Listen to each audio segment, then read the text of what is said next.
So following up on the architectural design of the proposed system, so this is the implementation, as I said. So when you look at the folder I sent to you, really you will find that it has you see a particular main folder, Dementia. So that folder has like two other subfolders, talking about static subfolder, so and template subfolder. Okay, so the static contains the background image, the background picture. There is something similar to an hospital, okay, where you have skeleton on the wall and so on and so forth. So that's what that static is actually doing. And then of course we have the template folder, just a subfolder in Dementia main folder.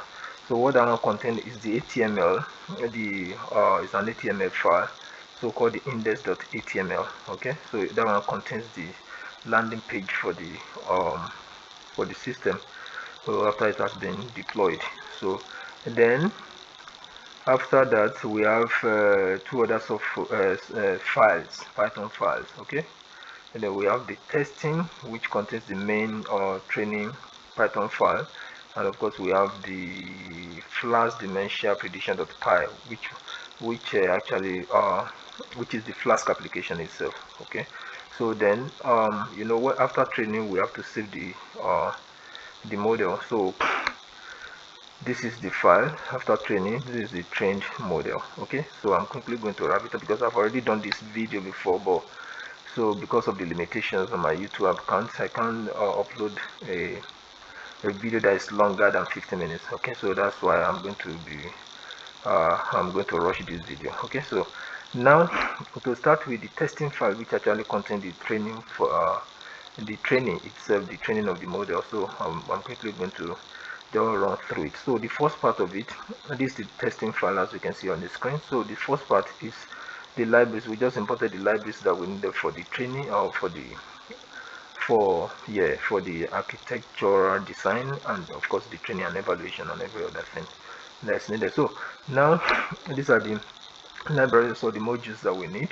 Then this one, it is to just flag off the warning, to ignore all the warnings from Python. So normally I don't like those warnings. Okay, so that's why I'm just trying to flag them off. Okay, so then after that, so the first function, we define a function here that actually does the pre-processing. Of course, that's the name of a function where we did the conversion of the image to grayscale. This line, we resize that and we are passed. So as you can see, the size that we defined here, 30 by 30, the height and the width of the image. Then we normalized that by dividing each of the pixel value by 255 to just bring all the values into within that specific range, 0 and 1. Okay, so and of course the reason why we did that, just to enable the system to be able to learn with more stability. And of course after that, then the segmentation part, we use color segmentation. There are so many other techniques that we can use for segmentation, but the one that actually works perfectly for us in this research is color segmentation. As we can see, we define the function for that color segmentation, which is applied to each of the images for segmentation. So when we are talking about segmentation, actually, you know, we have image classification, that whether this particular image is a dog or cat. So but in segmentation, we are talking about image, segmenting each of the pixels. We are dividing the image into different parts based on the color the pixel properties. Okay, so that's what we mean by segmentation. So then after that, we divide the training the data into training set, and of course the testing set. All right, so and that's what we did in all this place. This is where we are actually loading the data set. Okay, so then after that, we try to define our model. So as I said, it's convolution neural network. So these are the layers. We have the convolution neural. This is the input layer, the first layer. We must put that. Then the second convolution layer, we must put that. Then third convolution layer, mass pooling. Then this is the flatten. Okay, this is the where we flatten the image and everything in the architectures. And of course this is the we have two dense layer here. The first one is 64 activation ReLU, and of course we have been using ReLU activation function. Okay, so then the last fully connected layer is defined, and we use activation function called softmask. So with 4 different activation node or nodes.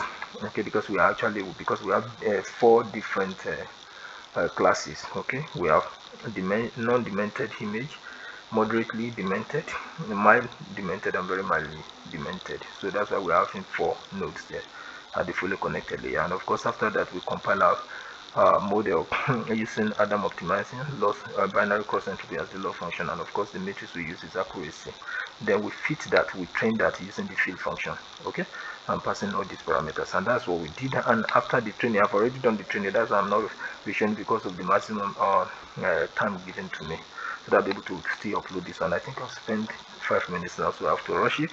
So, and then after training, I save it. After training and evaluation, then we save it. And of course, this is the line that's actually doing the saving of the model. So as you can see, model.save, then they mention the name of the model. Okay, as you can see, that it's already been trained and saved. Okay, so that's that about yes. So then moving on, we have the Flask application. So for deployment, so we actually use Flask API, the application programming interface, for the deployment of the model. And of course, you can see all the all the libraries that we used during training. So this is anything that we are replicating here. And then of course we try to set up a Flask application. Then this is our model. We try to load the model from here. Then these are the subclasses. So then the pre-processing, the same way we pre-process the data during and before training, is the same thing we are doing here. And of course, this one is going to be single image uploaded by the user. Okay, so we have to pre-process that, and this is the pre-processing function. And of course, after that, we define our route. So if you are using Flask, you have to define some route. So that route is, okay, if something happen, what should happen next? Okay, in the user interface, for example, the first route is the home route. That is the landed page. So the first route here, you have, as you can see, we define a function. What happens when we encounter this? So when you see / in your route like this, it means this is the index page. Okay, so on this one, we define a function that actually render that particular template called the index.html file. Then the next one is the predict function, which is actually doing carrying out the prediction. How does that happen? So let's go to our index.html. So this is the index.html file. It's nothing but HTML, CSS, and JavaScript codes that we see here, of course. So, and then we have on the interface, you see something. This is the title of the page. So this is what we are expecting the user to see with this defined color, early dementia detection model. Then we have a submit button. So no, this is a form. Then we have a lot of things there. The predict button, which when clicked, so this one is very important. We have the file picker, and then we have the predict button here. So this is the predict button. This is what the user is going to see. Then when that predict button is clicked, then we have, it should run this particular code. This is the on-click event of it. So then in the JavaScript, this one is a JavaScript function. So the predict function.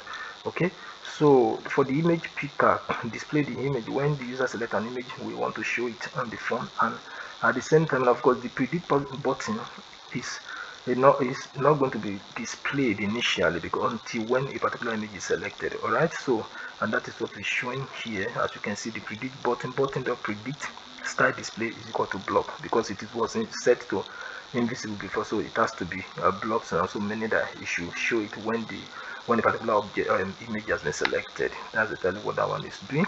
Then what happens when that particular button is clicked on? So let's see, look at the predict. As you can see here, on the on-click event, is saying that, okay, go to a JavaScript function called predict. So we are going to check what the predict button is actually, the function is actually doing. As you can see, it's collecting, it's taking, using the ID of that placeholder for the image. So it's getting the image input.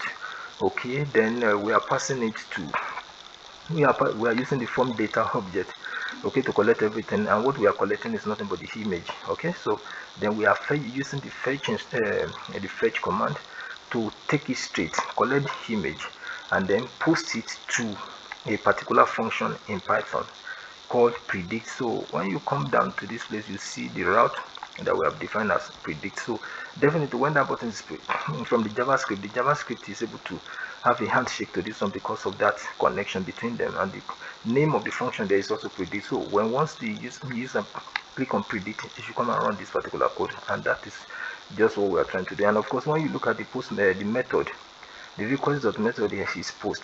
If you check it here, it's also post. So we are posting the form data. And what is the form? What data we are actually collecting from the form? It's nothing but the image. So that's what we are seeing here. So it's taking the image, we save the image temporarily here, and then we pass that image through the preprocess function processes the image. Okay, then we use our model that we have collected here. This is the model. As you can see, model, load model, we have loaded our model here, which is here, which we saved journey testing here. Okay, so then we now run the predict.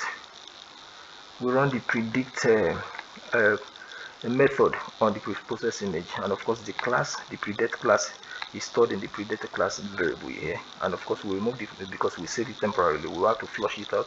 Then we JSONify that so that we will be able to report whatever the class is at the front of the user interface, and that is everything to it. So let me just quickly, let me see if I can run it. I still have like maybe 3 minutes more, so let's run it and see what we're actually talking about. So it's actually running. So we are running it. It's running. It's taking a little bit of time, but I think it should be able to, so that it won't be more than 50 minutes. Okay, so it's running. It's running, and that's the URL. This is the URL. Okay, so that's it. So the bug is active. So when once you see this, you know that it has stopped running and the thing is running. So from here you see the URL. So if you copy this one and paste it on our address bar using any of the browser, so it definitely take us to the user interface. So thank you very much.